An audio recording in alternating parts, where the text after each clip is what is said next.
Actually, as the heading says, I'm here to just share with you our journey in the process of improving our customer services and improving the quality of our services. Just keep the layout and just go to the right location. As it says, PPF Pension Fund is a pension fund in Tanzania. It's a country located at the eastern part of Africa. We're neighbors with the Kenyans, a safari destination, so they say. Yeah, that's in a nutshell where my country is. Our socioeconomic indicators is we have a population of 44 million people, life expectancy 52, GDP is 23 billion US dollars, per capita is 41, inflation is 8%, and a labor force of 21 million. So as a pension fund, the statistics of the labor force are very important because we're involved with covering people in the formal and the informal sector, getting coverage in the social security sector. An overview of the social security sector in Tanzania. It comprises of 4 pension funds and 1 provident fund. The sector is moderated by a regulatory authority, and the 5 funds have in total 1.8 million members and 87,000 pensioners. So compare that to the labor force of 21 million, there's still a lot of room to grow. So there's growth potential in that in our sector. We just need to place ourselves, reorganize ourselves, and just push the customer service strategy. Probably we might be able to extend our coverage and cover more members. What is PPF? It's a social security institution established in 1978 with the aim of providing pensions and other related terminal benefits to employees in the parastatal sector and those from the private sector. What we do in a nutshell, we register members, we collect contributions, we invest the contributions, and then we pay benefits when a member leaves the scheme due to various reasons. Could be death, could be retirement, could be loss of work through retrenchment, or termination or resignation, moving to a better job. PPF is the 3rd largest pension fund in Tanzania, with a membership size of 235 and 907 members, with a net value as of June 2013 of 812.5 million US dollars, with 26,400 pensioners. So definitely that net value that you see there in the membership size, as I will explain later, has come about due to the changes that we brought in the customer services and the improvement of service in our organization.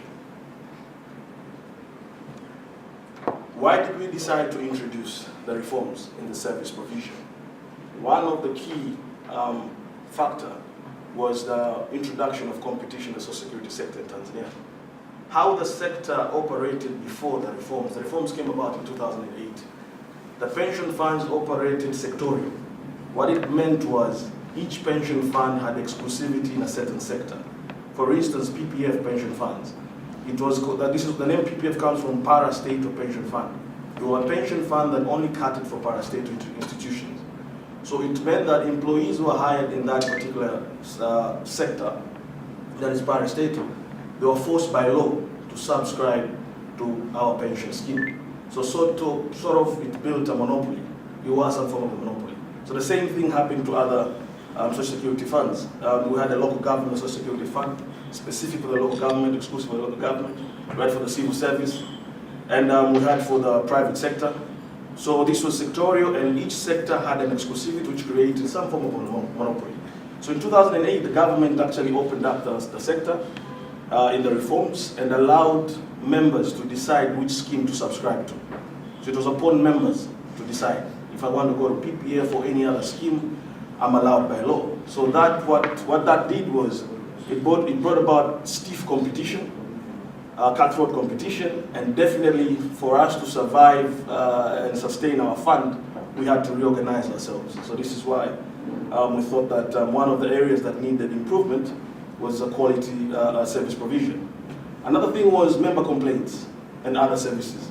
Member complaints were mostly in benefits. Our core work is to provide terminal benefits to our members when they leave employment, as I said before. Now, we had a lot of complaints in that particular area.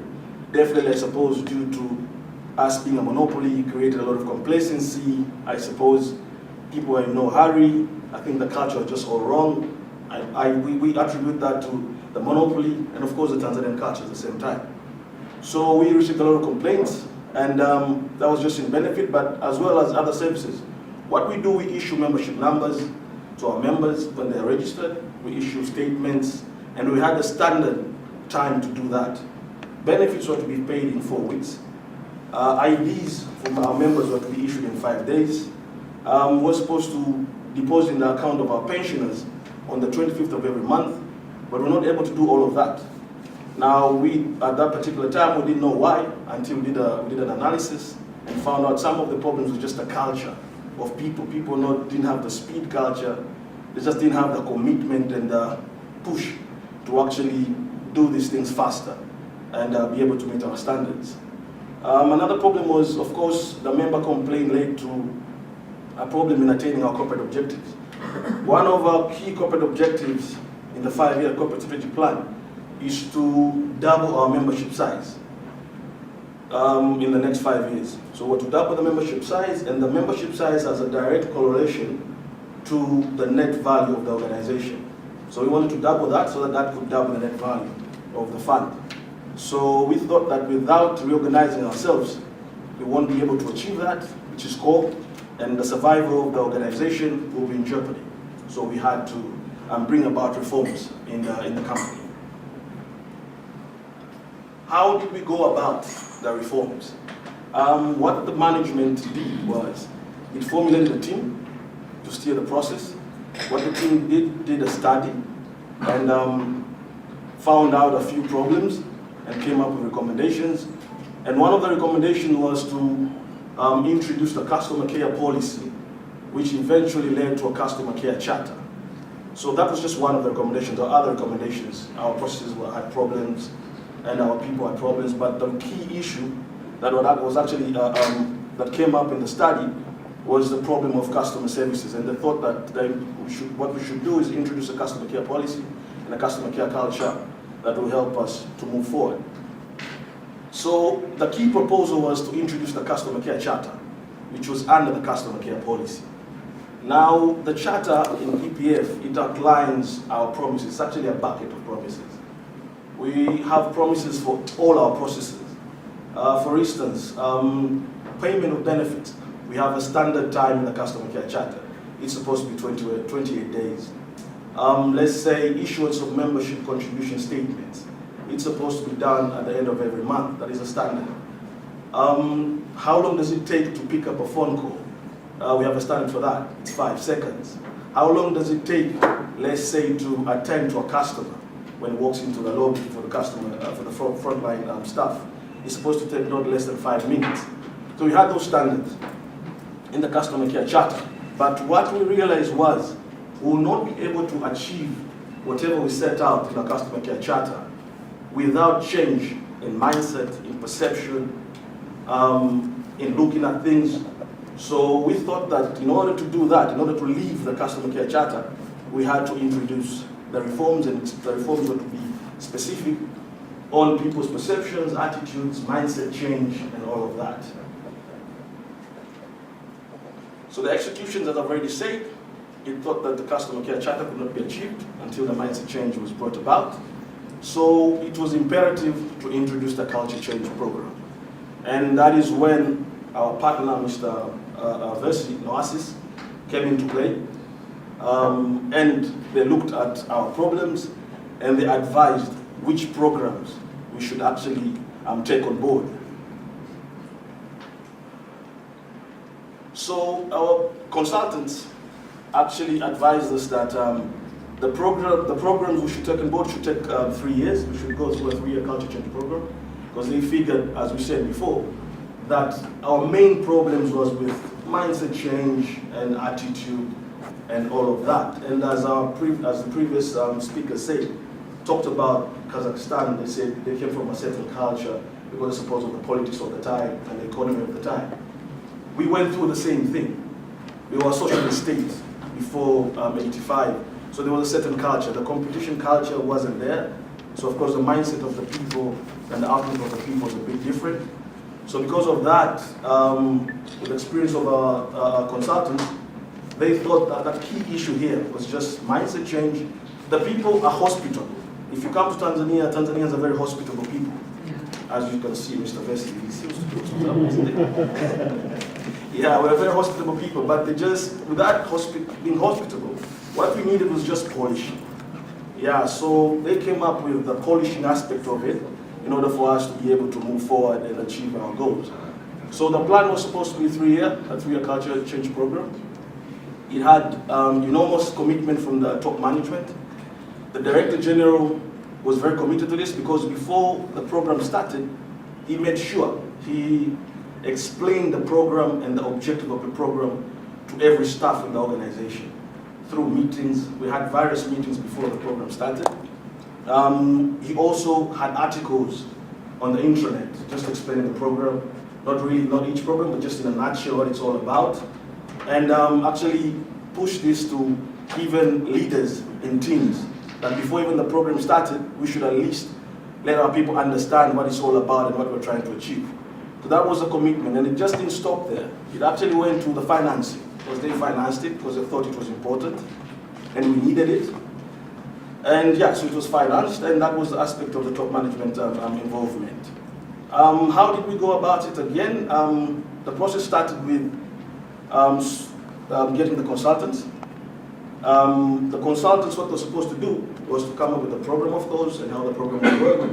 But at the same time, how are we going to do the program? It was a training program which was to be done by local staff, not external people. And the reason behind, I suppose, was to bring a sense of ownership.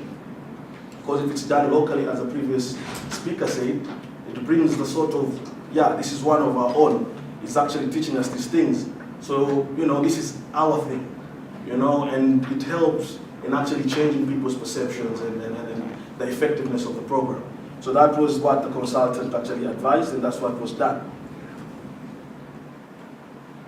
So the participation of the program drew people from different levels. The participation involved top management to bottom level. And most of the training sessions had a mixture of staff. Top level, the DG, the Director General, sitting with the driver of the organization, and they're all learning the same thing. That, we think, was a key issue in helping people to actually embrace the program. People felt that if the DG is there, and the DG is in a program with me, a driver, and it was easy and it was facilitated by our local staff, our own staff who probably is, just a low-level facilitator staff. So it just brought that issue of we are one, we should own the program, and we're together in this. Because if it was done differently, with the culture, with our culture, it would bring that it's their program. They sit together there and they come up with these things and they just run them through us. Yeah, so that was the participation part of it.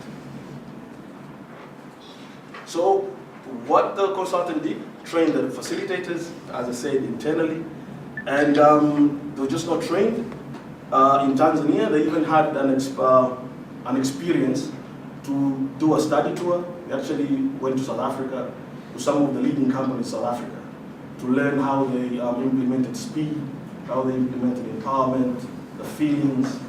So at least this gave them first-hand experience and actually have an understanding on what they were going to train their peers. The appointment of the team, the facilitators were appointed based, it was voluntary. You were not forced, you just decided. Anybody that wanted to join will just join in, just put up your name. So again, it brought in people that actually wanted to do this, which is, again, goes back to the whole issue of ownership and embracing the program. The teaching aids were actually provided by the consultant. The content, which I suppose is from Mr. John here, was very good. What we did was we customized it to our local setting. Because some of the examples, we had to customize it to a local setting, as the previous speaker said here, so in order for our people to actually understand and get a grasp on the programs. The teaching aids were very good as well, because the program, the whole training program involved participation in role plays, the VNets, and even one very peculiar aspect of the program was there was a reward system in the training, that if somebody is very engaging and very participatory in the training program, would be awarded at the end of the program. So you score points during the sessions. So if you're participatory, you're very involved in the program, answer questions, you get points, and at the end of the session, these points add to a reward. And of course, the reward was not money or anything, but people were actually, this was communicated by the Director General to other staff, that this staff in this particular program actually won these points and is done very well and they should be congratulated. So that, of course, brought about the sense of pride, which again, other people wanted to be participatory, to be involved in the program in order for the program to succeed. So as I say, training was customized, participatory, and non-departmental. That is already said. Now the program, how did it go about? The program was a 9 modules program. Each module ran for 5 months. To date, we've been able to achieve 6 modules have been completed, with the exception of exceptional service, loyal for life, and the summary of what we've been able to learn. And we're expecting to do this in the next financial year. Of course, why we didn't finish this, we didn't go according to plan. There were some budgetary constraints. Yeah, but of course, with the commitment of the top management, we believe we should be able to finish this next year. The programs that we went through, the consultants, as our key player in the training, told us that in order for us to become the model service provider in our sector, we had to go through that, the 9-step to exceptional service. So we started with the leadership empowerment training, the LET, which was according to the plan, was supposed to start in June to October. It did. We went through the feelings program, as other people have actually talked about. It was to build an empathetic workforce. A workforce that actually understands each other, by understanding each other and understanding customers, they get to provide exceptional customer service.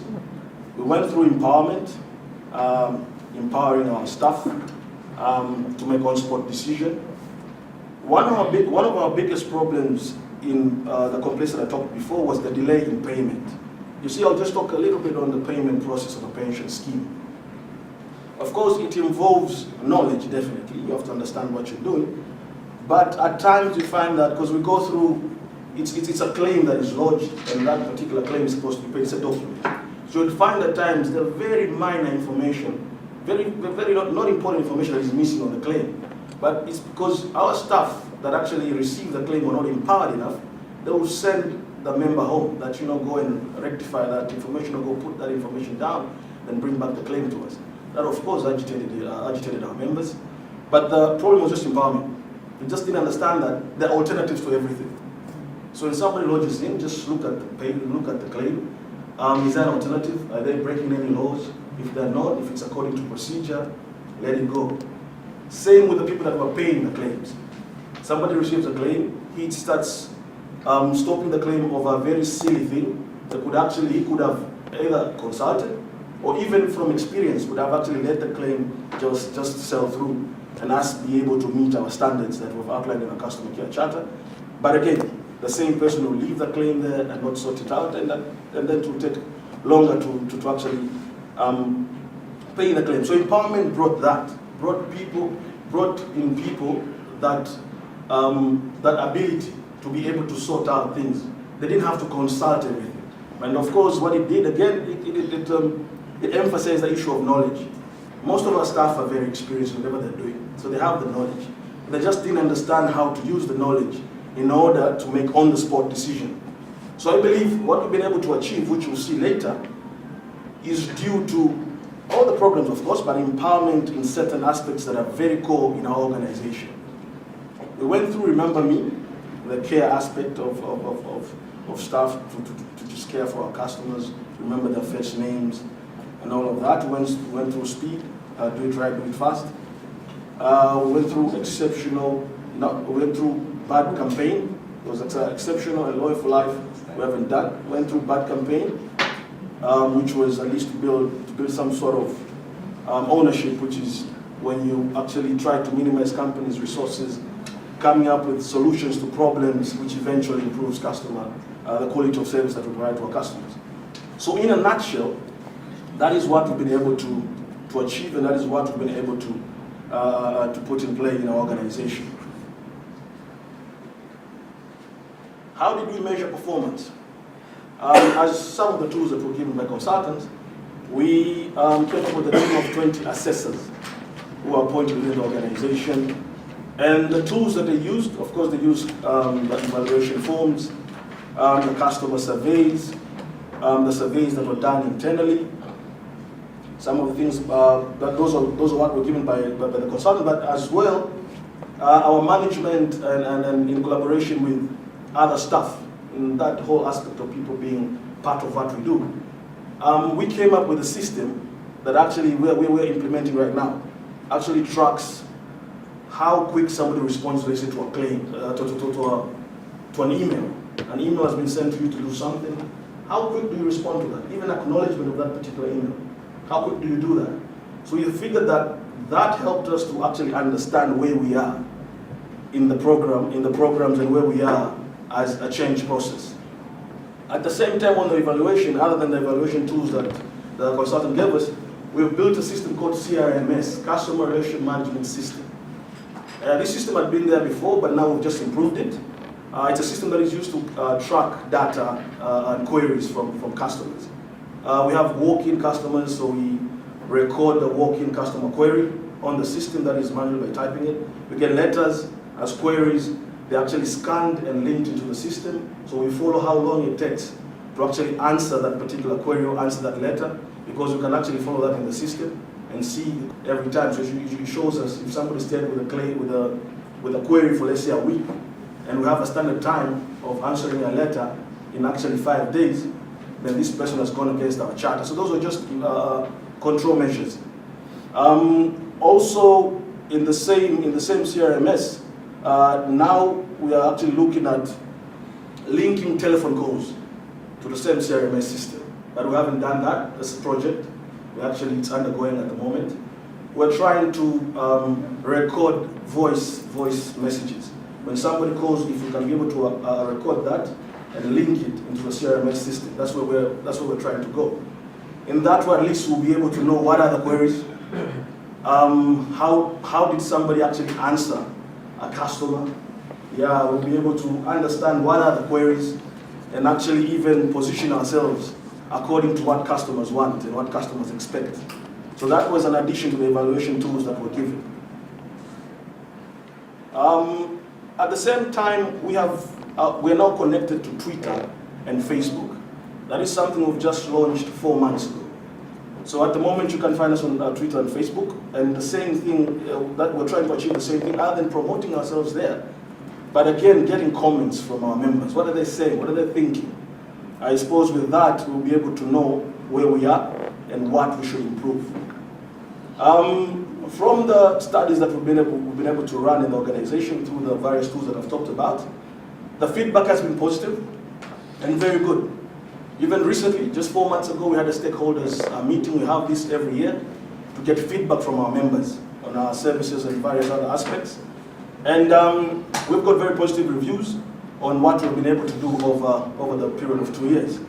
And and we've been advised that we should keep on working on it. We should keep on doing whatever we're doing, because it seems we're doing it right and things are working. And also, another feedback is what we've been able to achieve in overall performance of the organization. As you will see later, we've been able to actually double our net value in 2.5 years since we started this program. And also our membership size has almost doubled. And we believe that is from what we've been able to put in play and what we've been able to implement. Now I'll just go straight to the achievements. As I said before, our membership size in 2010, that was December 31st, 2010, was 160,000 members. As of June 2013, we have a membership size of 235,907 members. So our members have almost doubled. And actually our strategic plan, A strategic plan is looking at, it was looking at 5 years. We've been able to achieve this in 2.5. So we think by the end of 2015, we should have actually exceeded even doubling the membership size. Our net value has actually doubled. It was 450 million, now it's 812. Because the membership in our sector or in our industry translates to the net value, because you collect contributions from them. The more members you have, the more money you have. You have a bigger pool of money to invest and play around with it. You've got good investors, you get good value on your money, and of course at the end of the day, the net value of the fund grows up. So that's what we've been able to achieve. Aging of claims. As of December 2010, it used to take 42 days to pay a benefit claim. Right now, as of June again, it takes 23 days. So we've seen that there's tremendous improvement in our process, one of the key process of ours, which is paying our members benefits. So, and that I believe is what is translated to the membership size and the net value of the organization. Again, our staff have become, I suppose, ownership and the involvement has brought about innovation. Our staff have become very innovative by building internally programs to actually improve the customer experience. We actually, we used to do manual modes of operations. That was in 2010, and which made things tedious and so bureaucratic and led to the customer complaints. But now all the systems are electronic systems, electronic operated, or like the CRMS that I just talked about, that it tracks data and queries. We do e-payments now. Instead of we pay members straight into their account, we have online statements that our members now can view their statements through their mobile phones. They can view their statements from the website. You can actually track your pension for a pensioner. We'll be able to track if the pension is actually going on the 25th of every month. Yeah, those are some of the issues that have actually helped us. As I say, we've gone into Facebook now, Twitter. Yeah, and all these programs actually were built internally to just try and improve the customer experience. And actually we have another program that we're trying to work on right now. We're trying to link the CRMS onto our website so that our customers can be able to track, let's say, their claims, be able to track, let's say, their pensions, be able to track their queries as well. Because at the moment, a customer has to walk into our branch and probably track a query, a letter, probably has registered into our fund, it hasn't been issued with a membership card. We'll do that by walking in. But with the CRMS, the member will be able to just log into our website and track whatever query that they've brought into the organization, where it's at. And if they're not comfortable, they can actually comment. And the comments go straight to the Director General, which means the Director General will definitely take action. That is what we're trying to do, and that goes hand in hand with improving the customer experience. And this is why we've been able to do that. Another thing is customer satisfaction. The study that was done in 2010 gave us those results, that the customer satisfaction was 50%. But the study that was done this year shows that the customer satisfaction has actually gone up to 70%. And we believe it's due to some of the things that we've been able to implement. Excuse me. Sir, what exactly did the study, specifically ask? I mean, how did you measure that? What we actually did, we just asked them various questions on our different services.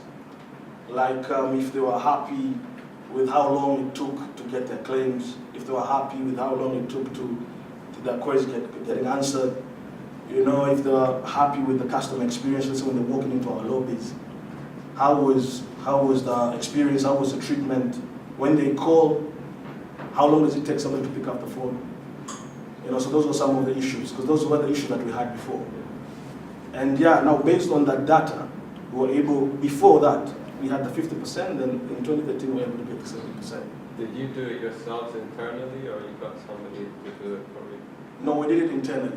Because you see, as an organization, we have a department of research and planning. So we do most of our surveys ourselves. It's only when it really needs be is when we outsource that function. Yeah. Other achievements, we believe that we have now committed and the zealous staff base, because for what we've been able to achieve and what our studies have been saying, they are more customer-centric. Staff are oriented to expected standards. Our customer care charter, which is supposed to be our Bible and Quran of the organization, we believe everybody is in tune with it. Yeah, and this is how we've been able to attain our corporate objectives. But one thing I'd like to point out as well is some of the challenges that we went through. Definitely in the beginning of the process, there was resistance. There's always resistance to change in any organization.